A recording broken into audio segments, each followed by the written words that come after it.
خب دوستان عزیز، چالش کلمات سخت با یوسف. اوکی. بابا بگو کانال کولر تالار تونل. کانالی کولر کانالی تونل. کانال کولر تالار تونل. کانالی کولر تالاری تونل. تونل. اوکی. اما همین شما بگو کانال کولر تالار تونل. کانالی کولر تالاری تونل.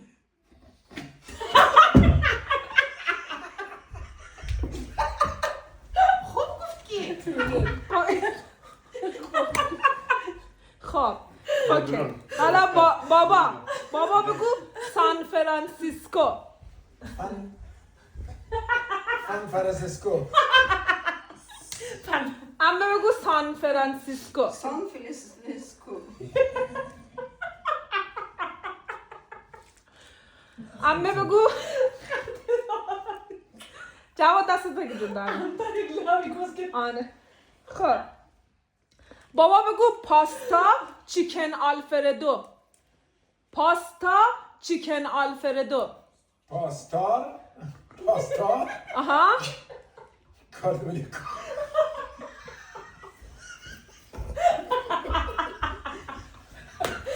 بابا بگو پاستا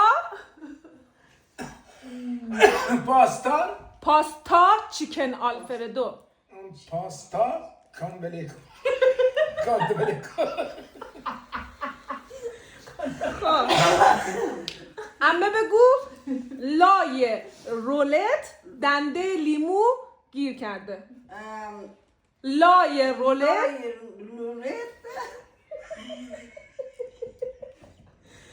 دندون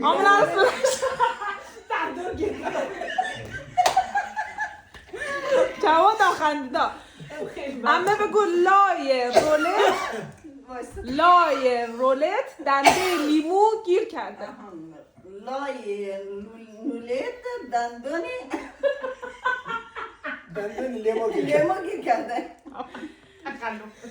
بابا بگو بیتیشون. بیکشون.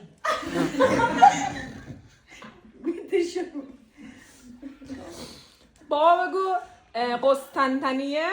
قسطنطنیه. اما شما بگو قسطنطنیه. آفرین. جواد که هست شد و مامان برد.